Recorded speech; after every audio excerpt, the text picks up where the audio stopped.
This is the story of the three little wolves and the big bad pig.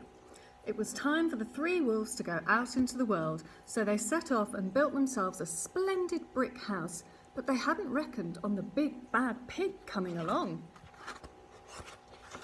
Once upon a time, there were three cuddly little wolves with soft fur and fluffy tails who lived with their mother. The first was black, the second was grey, and the third was white. One day the mother called the three little wolves round her and said, "My children, it is time for you to go out into the world. Go and build a house for yourselves, but beware of the big bad pig."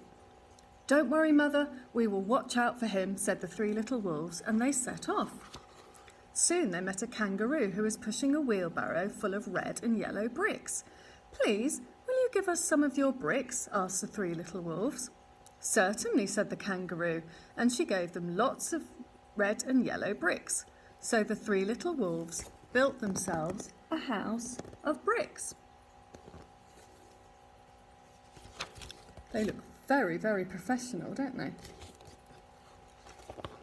The very next day, the big bad pig came prowling down the road and saw the house of bricks that the little wolves had built. The three little wolves were playing croquet in the garden. When they saw the big bad pig coming, they ran inside the house and locked the door. There's Big Bad Pig. And there's look, playing croquet in the garden. Croquet is a bit like golf, but you have to whack your ball through these little hoops. The pig knocked on the door and grunted, little wolves, let me come in." "No, no," said the three little wolves. "By the hair on our chinny chin chins, we will not let you in, not for all the tea leaves in our china pot." "Then I'll huff and I'll puff and I'll blow your house down," said the pig. So he huffed and he puffed and he puffed and he huffed, but the house didn't blow down. Little bit of damage, but it didn't blow down. But the pig wasn't called big and bad for nothing. He went and fetched his sledgehammer and he knocked the house down. The three little wolves only just managed to escape before the bricks crumbled, and they were very frightened indeed. "We shall have to build a stronger house," they said. Just then they saw a beaver who was mixing concrete in a concrete mixer. "Please, will you give us some of your concrete?" asked the three little wolves. Now they are making a house using concrete. "Certainly," said the beaver, and he gave them buckets and buckets full of messy, slurry concrete. So the wolves built themselves a house of concrete. No sooner had they finished than the big bad pig came prowling down the road and saw the house of concrete that the little wolves had built. They were playing battledore and shuttlecock in the garden when they saw the big bad pig coming, and you see him peeping over the fence. The pig rang the bell and said, "Little frightened wolves, let me come in." "No, no, no," said the three little wolves. "By the hair on our chinny chin chins, we will not let you in, not for all the tea leaves in our china pot." "Then I'll huff and I'll puff and I'll blow your house down," said the pig. So he huffed and he puffed and he puffed and he huffed, but the house didn't fall down. But the pig wasn't called big and bad for nothing. He went and fetched his pneumatic drill and smashed the house down. And the three little wolves managed to escape, but their chinny chin chins were trembling and trembling. Look at them, only just got out. "We shall build an even stronger house," they said, because they were very determined. Just then they saw a lorry coming along the road carrying barbed wire, iron bars, armour plates and heavy-duty metal padlocks. "Please, will you give us some of your barbed wire, a few iron bars and armour plates and some heavy-duty metal padlocks?" they said to the rhinoceros who was driving the lorry.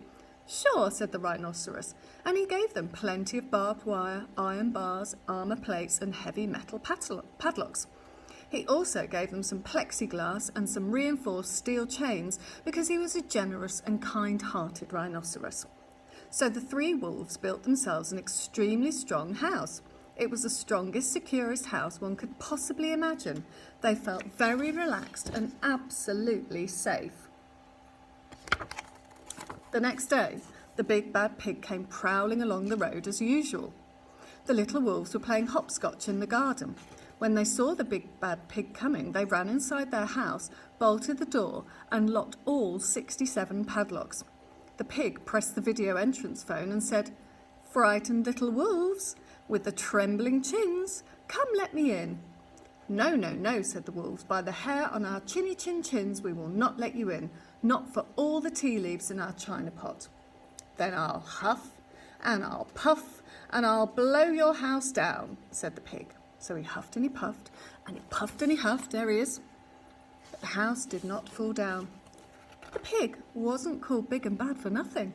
He brought some dynamite, laid it against the house, lit the fuse, and the house blew up. The little wolves just managed to escape with their fluffy tails a little bit scorched, a little bit burnt on the ends. "Something must be wrong with our building materials," they said. "We have to try something different, but what?" At that moment, they saw a flamingo bird coming along, pushing a wheelbarrow full of flowers. "Please, will you give us some flowers?" asked the little wolves. "With pleasure," said the flamingo. What do they want with flowers? So the three little wolves built themselves a house of flowers. How very strange. One wall was of marigolds, one wall was of daffodils, one wall was of pink roses, and one wall was of cherry blossom. The ceiling was made of sunflowers, and the floor was a carpet of daisies. They had water lilies in their bathtub and buttercups in their fridge. It was a rather fragile house, and it swayed in the wind, but it was very beautiful. Look at that bath with lilies in it. Next day, the big bad pig came prowling down the road and saw the house of flowers that the little wolves had built. He rang the bluebell and said, "Little frightened wolves with trembling chins and the scorched tails, let me come in." "No, no, no," said the three little wolves. "By the hair on our chinny chin chins, we will not let you in for all the tea in our little china teapot. Then I'll huff and I'll puff and I'll blow your house down," said the pig. But as he took a deep breath, ready to huff and puff, he smelled the soft scent of the flowers. It was fantastic. And because the scent took his breath away, the pig took another breath, and then another. Instead of huffing and puffing, he began to sniff. He sniffed deeper and deeper until he was quite filled with the fragrant scent. His heart became tender, and he realised how horrible he'd been in the past. In other words, he became a good pig. He started to sing and dance the tarantella. There he is. Good at last.